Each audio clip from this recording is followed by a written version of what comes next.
오늘은 실기 문제 푸는데 최소한 외우고 있어야 되는 거. 이걸 안 외우고 있으면 실기 문제를 못 푸는 거. 네. 아시겠죠? 그래서 최소한만 가지고 설명을 드릴게요. 일단 우리가 부양가족이다라고 하는 거를 선택을 해주셔야지 되고, 부양가족에 제가 가족 관계도 한번 그려드렸죠. 그렇죠? 네. 그래서 일단은 본인을 기준으로 해서 본인의 직계 존속, 직계 비속 다 되죠? 그 다음에 내 옆으로도 다 되죠? 내 옆으로도. 그렇죠? 그래서 나와 배우자는 같으니까, 그렇죠? 내 위로 다 되고 내 옆으로도 다 돼요.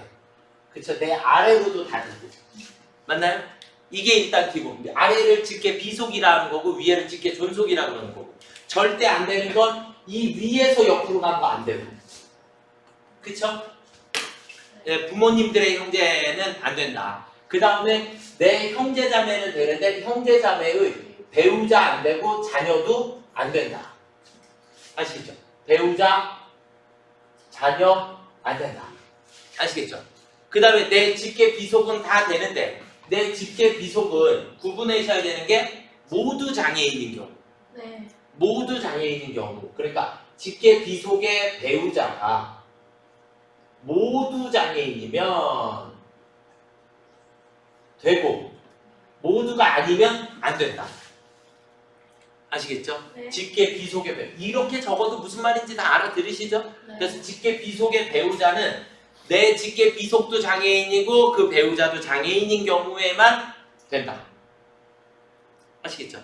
자, 그러면 이제 이게 직계도에 해당 사항이 있는 사람들인 거고, 그 사람들의 일단 첫 번째는 나이 제한을 따져야 되고 소득 제한을 따져주셔야 되니까, 그럼 이제 나이 제한.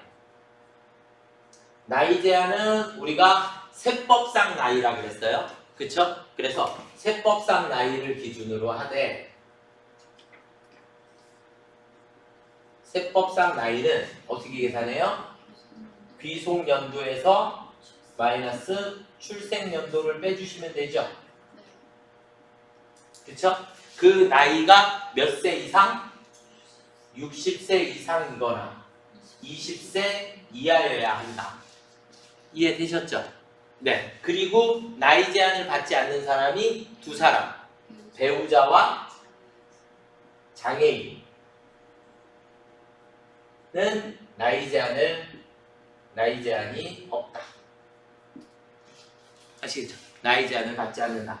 이해되셨죠? 자, 그러면 이제 그 다음은 소득 제한이죠.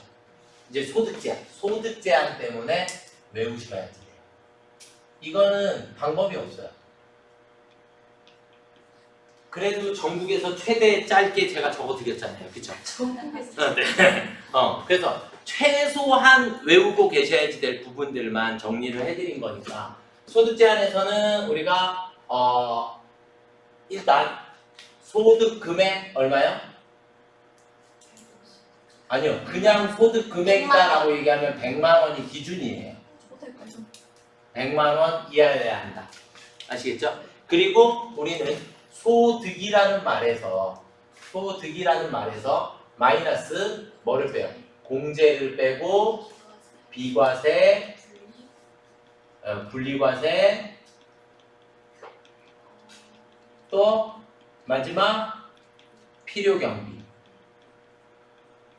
뺀 나머지 금액을 우리는 뭐라 한다? 소득 금액이라 한다. 그래서 소득이라는 말과 소득 금액이라는 말은 완전히 다른 말이다. 아시겠죠?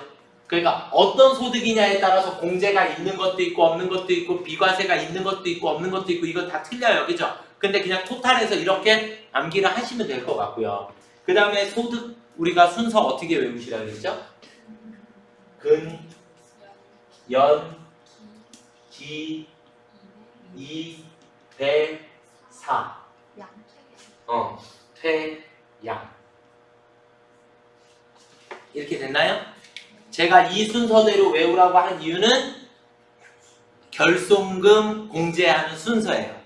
아시겠죠? 사업소득에서 마이너스가 생길 수 있으니까 그 마이너스를 공제하는 순서예요.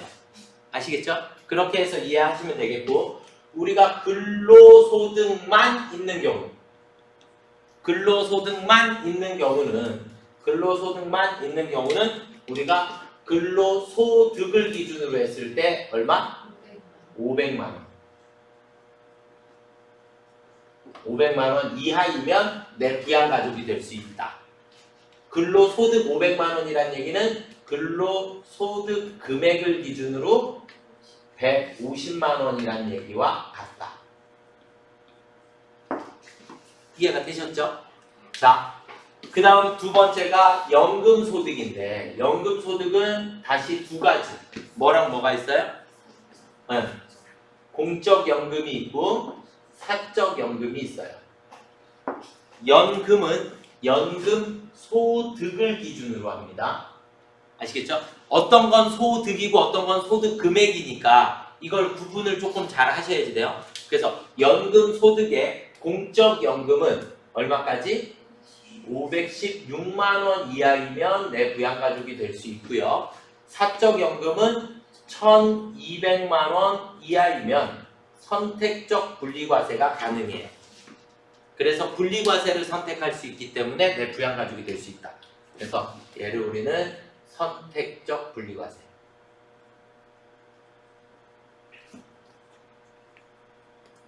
이해가 되셨죠?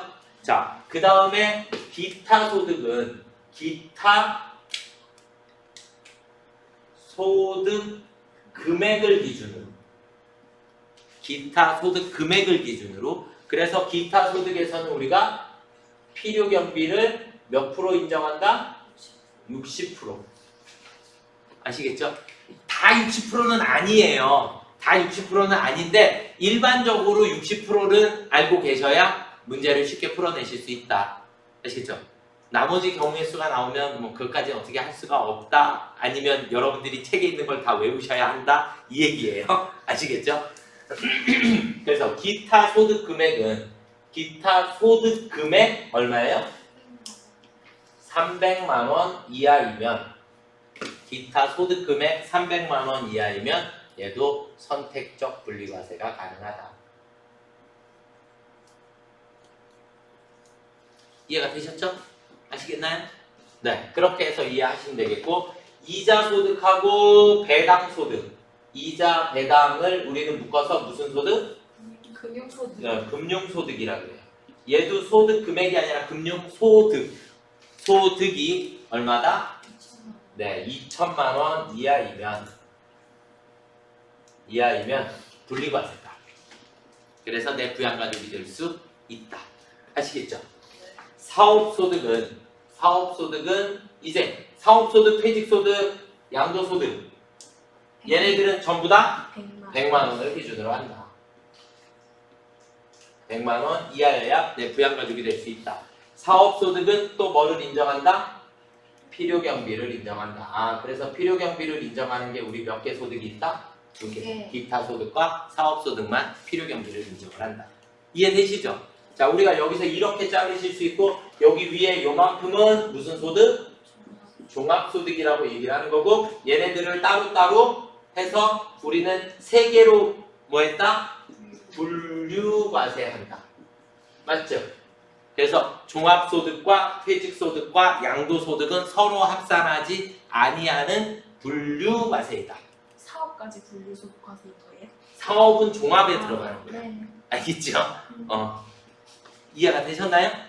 그럼 요 정도 했으면 이제 부양가족 등록은 끝났죠? 네. 그렇죠? 그럼 이제 마지막 뭐 하면 돼 이제? 연말정산 끝. 네.